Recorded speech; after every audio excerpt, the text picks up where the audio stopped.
Hello students, कैसे हैं आप सब। आई होप आप सब अच्छे होंगे। आईसीटी वर्चुअल क्लासरूम में आप सबका स्वागत है। मैं विकास।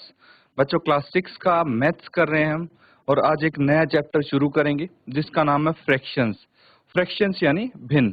तो इस चैप्टर को जब हम पढ़ेंगे, अच्छे से आपने समझना है। डिटेल में हम यहाँ पे स्टडी करने वाले हैं, बिल्कुल बेसिक से। ठीक है, तो यहाँ पे ध्यान देंगे और उसके बाद मैं आपसे क्वेश्चंस पूछूंगा।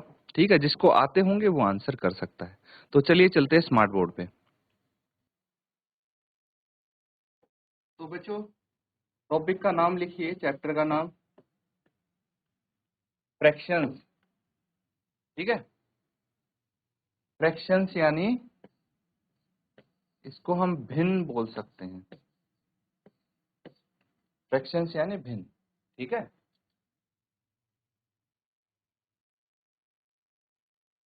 तो ठीक है बच्चों, सबसे पहले हम समझते हैं कि फ्रैक्शन दिखता कैसे है। ठीक है, होता क्या है भिन्न। कोई बता सकता है कि क्या होता है फ्रैक्शन, कैसा होता है? जी ऐसी छाज, बेटा कौन सी कक्षा के हो आप?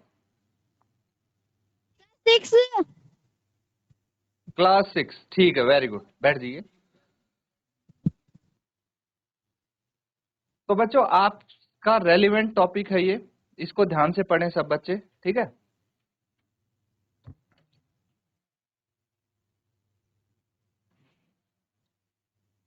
तो देखिए फ्रैक्शन होता क्या है, इसके बारे में थोड़ा डिस्कस करते हैं हम।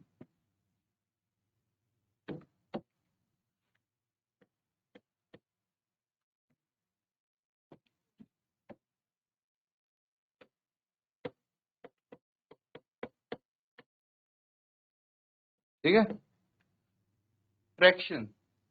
अब देखिए, कुछ ऐसी फॉर्म में आपको मिलेगा, जैसे C/Q टाइप में। तो इसको बोलते हैं हम न्यूमरेटर। ठीक है, ये हो गया डिनोमिनेटर।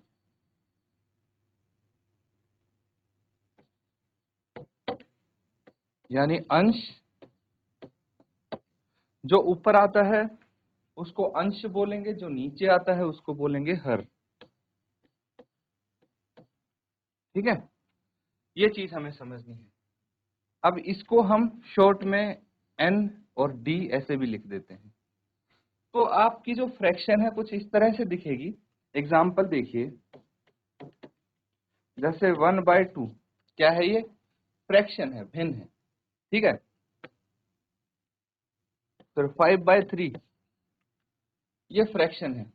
ऊपर भी आपको कुछ नंबर दिखेगा, नीचे भी नंबर दिखेगा, और ये न्यूमरेटर डिनोमिनेटर मिलके आपका क्या बनाते हैं, फ्रैक्शन बनाते हैं। ऐसी कुछ दिखती है। सबसे पहले तो ये समझो, अब होता क्या है फ्रैक्शन, इसको डिटेल में डिस्कस करेंगे हम। तो बच्चों, एग्जाम्पल से हम समझने की कोशिश करेंगे, एक उदाहरण से समझने की कोशिश करेंगे कि फ्रैक्शन क्या होते हैं। ठीक है, तो सबसे पहले एक एग्जाम्पल ऐसा है कि इथन है एक लड़का। ठीक है, एक लड़का इथन है और उसको अपना जन्मदिन मनाना है घर पे, celebrating his birthday at home. ठीक है, इथन अपने घर पे जन्मदिन मना रहा है और उसकी मदर ने क्या किया, उसके लिए एक केक बनाया। जन्मदिन पे सब केक काटते होंगे, आप भी काटते होंगे। तो उसकी मम्मी ने क्या किया, केक बनाया उसके लिए, और इथन ने अपने दोस्तों को बुला लिया। ठीक है, बर्थडे पार्टी सेलिब्रेट करने के लिए उसने दोस्तों को बुलाया घर पे और उसने केक काट दिया।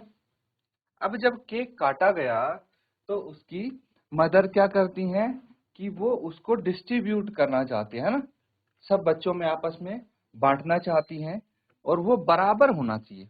ऐसा नहीं कि किसी को कम मिले किसी को ज्यादा मिले, हर दोस्त को उसके बराबर केक मिलना चाहिए। तो कैसे कर सकते हैं, पॉसिबल कैसे है?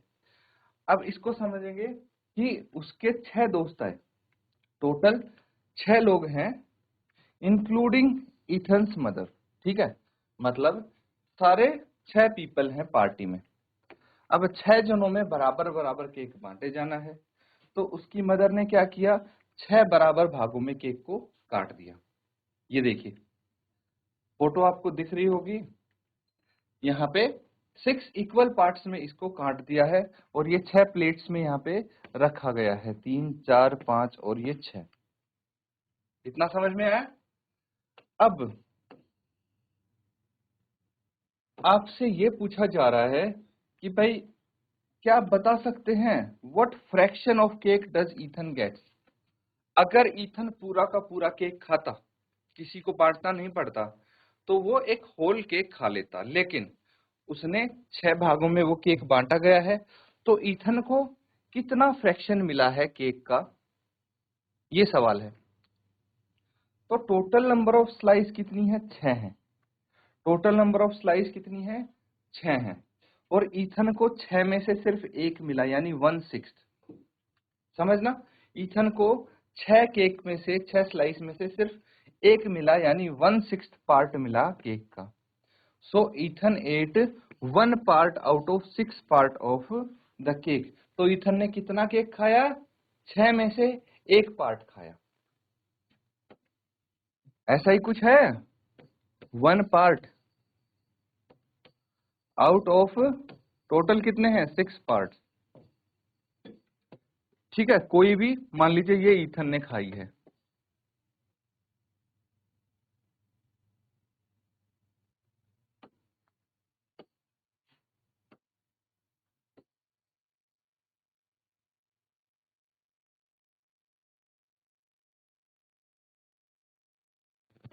ठीक है, ये वाला ईथन ने खाया है।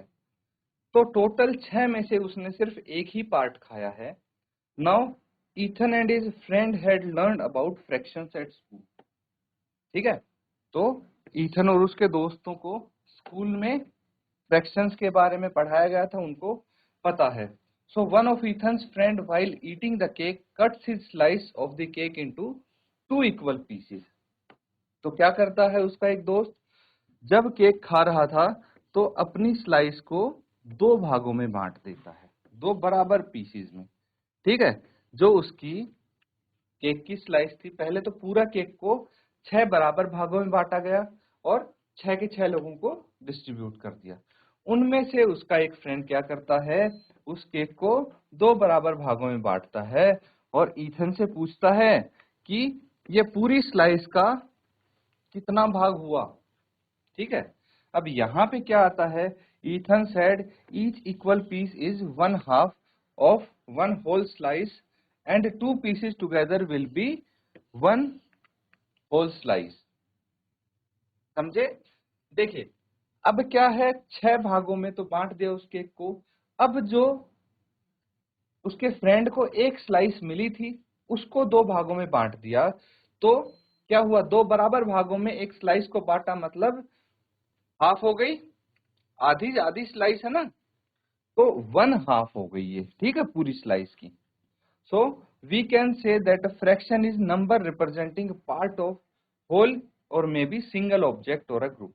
तो बेसिकली यहाँ पे क्या कहना चाहते हैं कि कोई भिन्न क्या होती है, किसी भी चीज का कोई हिस्सा, कोई एक पूरी चीज है, उसमें से कोई आपको पार्ट मिल रहा है, हिस्सा मिल रहा है, तो उसको फ्रैक्शन बोलेंगे। ठीक है, फॉर एग्जाम्पल आपने एक चॉकलेट ली, ठीक है, तो अगर आप पूरी चॉकलेट खा लेते हो तो वो क्या हो गई, एक होल हो गई। लेकिन अगर आपने बोला कि चलो ठीक है, मैं आधी अभी खाऊंगा आधी कल खाऊंगा, तो उसने उसमें आपने क्या किया, एक फ्रैक्शन खाया। ठीक है,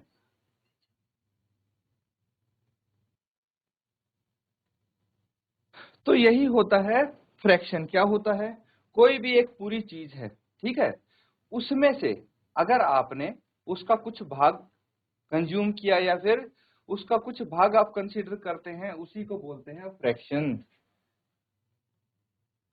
तो फ्रैक्शन में एक चीज और है, a fraction is a number of form such that q is not equal to 0। ये आगे आपको समझ में आएगा क्या होता है। देखिए यहाँ पे आपको अच्छे से समझ में आ जाएगा। p और q एक होल नंबर होते हैं। मैंने बोला ना p अपॉन क्यू की फॉर्म में आता है, और ये होल नंबर होते हैं। p is called numerator and q is called denominator. तो ये कुछ इस तरह से एक फ्रैक्शन हो गया, p न्यूमरेटर हो गया, q डिनोमिनेटर हो गया, और q 0 के बराबर भी नहीं होना चाहिए, तो ये एक फ्रैक्शन हो जाएगा। अब जैसे कुछ एग्जांपल हम यहाँ पे करेंगे। अब पार्ट ए में क्या दिख रहा है, एक ट्रायंगल है, ठीक है, एक ट्रायंगल है, त्रिभुज है। तो इस त्रिभुज के हमने कितने भाग किए, ये पूरा तो एक होल ट्रायंगल हो गया है। अब इसके हमने कुछ पार्ट कर दिए, जैसे 1 2 3 और 4। पूरे ट्रायंगल के हमने टोटल 4 भाग कर दिए। तो आपको यहाँ पे बताना है कि जो छायांकित भाग है, ठीक है, वो क्या फ्रैक्शन है, कौन सा भिन्न है पूरे ट्रायंगल का। तो हमें एक चीज ध्यान रखनी है कि जो टोटल भाग होते हैं, ठीक है, हमने 4 बराबर भाग किए हैं इस त्रिभुज के, तो टोटल भाग कितने हैं, 4 हैं। तो जो टोटल होता है वो तो आता है नीचे, ठीक है, नीचे क्या आ गए हमारे, टोटल पार्ट, टोटल पार्ट्स तो आ गए नीचे, और ऊपर क्या आ जाएगा, जो पूछा गया है, या जितने शेडेड शेडेड पोर्शन पूछा गया है, तो 3 है। कौन क्या है ये, शेडेड पार्ट, ठीक है, शेडेड पार्ट्स है, नोट कर लेंगे इसको।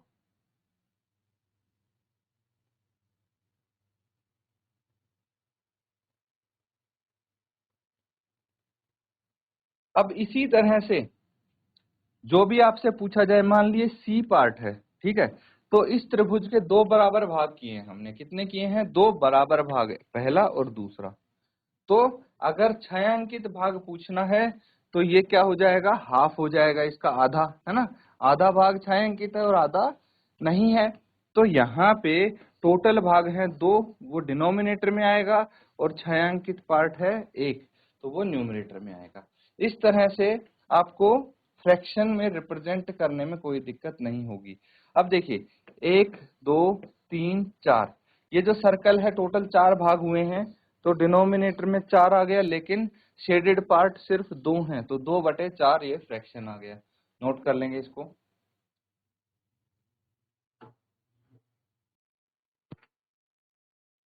तो बच्चों यहाँ पे चीजें समझ पाए हैं आप, ठीक है, ये इनके सबके यहाँ पे आंसर्स हो गए। चलिए कुछ क्वेश्चंस कर लेते हैं अब।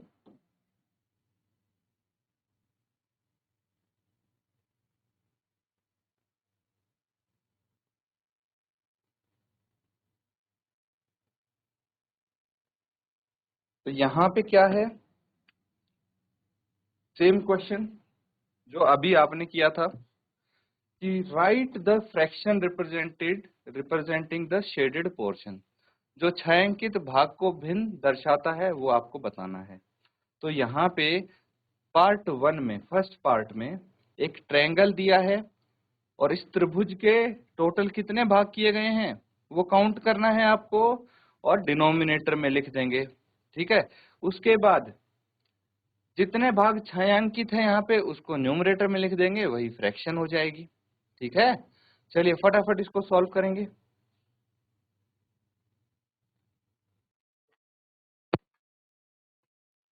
तो ठीक है बच्चों, देखिए यहाँ पे अगर फर्स्ट पार्ट की बात करें तो टोटल इसके 4 बराबर भाग हुए हैं त्रिभुज के, और 2 उसमें से शेडेड पार्ट हैं, तो 2/4 हो गया।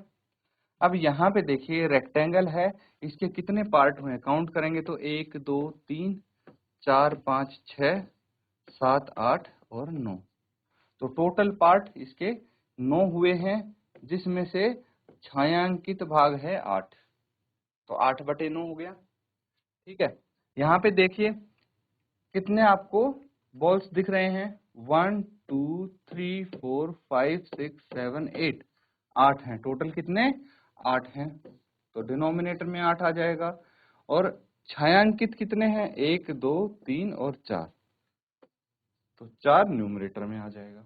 बहुत सिंपल है फ्रैक्शन में रिप्रेजेंट करना बच्चों। अब इसके टोटल 4 भाग किए गए हैं, जिसमें से एक छायांकित है। हो गया। इस तरह से हम यहाँ पे लिख सकते हैं। अब देखिए इसके कितने भाग हुए, 1 2 3 4 5 6 7, टोटल हुए 7 पार्ट्स। उसमें से शेडेड कितने हैं, 1 2 और 3, 3/7 फ्रैक्शन आ गया। नोट कर लेंगे इसको।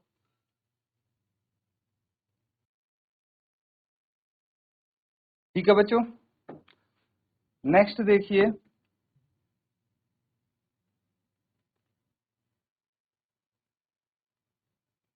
उसी का अगला पार्ट है ये। ठीक है, वही चीज करनी है हमें यहाँ भी। तो कितने हैं टोटल यहाँ पे फ्लावर्स, देखिए कितने फ्लावर्स दिख रहे हैं, 1 2 1 2 3 4 5 6 7 8 9 10 11 12, टोटल 12 फ्लावर्स हैं। ठीक है, टोटल कितने फ्लावर्स हैं, 12, तो डिनोमिनेटर में 12 आ गया। देखिए ये शेडेड है, 1 2 और 3, 3 छायांकित है उसमें से, तो 3/12 आ जाएगा। उसके बाद यहाँ पे पेंसिल्स हैं। ठीक है, कुछ पेंसिल्स आप देख पा रहे हैं, और इसमें से टोटल कितनी है, 1 2 3 4 5 6 7 8 9 10, टोटल 10 है। तो डिनोमिनेटर में कितने आएगा, 10 आ जाएगा। ठीक है, और न्यूमरेटर में कितना आएगा, जितना शेडेड है। तो बताइए क्या आंसर होगा इसका।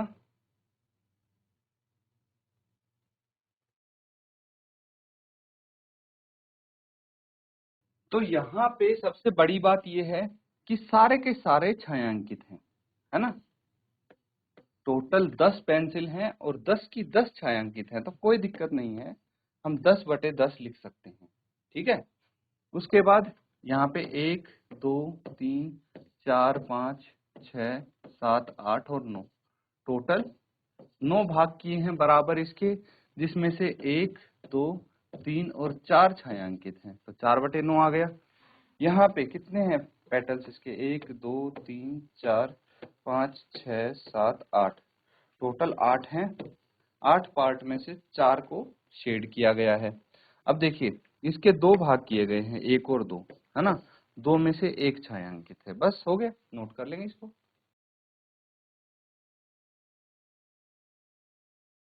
तो बच्चों यहाँ पे देखिए जो फ्रैक्शन है चैप्टर, उसका हमने इंट्रोडक्शन पढ़ा, क्या होता है फ्रैक्शन, कैसे दिखते हैं, कैसे निकालते हैं फ्रैक्शंस को, रिप्रेजेंट कैसे करते हैं किसी चीज को फ्रैक्शन में, ये सारी चीजें हमने डिटेल में डिस्कस की हैं। कुछ क्वेश्चंस भी यहाँ पे किए हैं, उम्मीद करता हूँ आप अच्छे से इनको नोट डाउन कर रहे हैं। तो इनको रिवाइज जरूर करें। इसी के साथ आज का सेशन यहाँ पे एंड करेंगे। Thank you and have a nice day.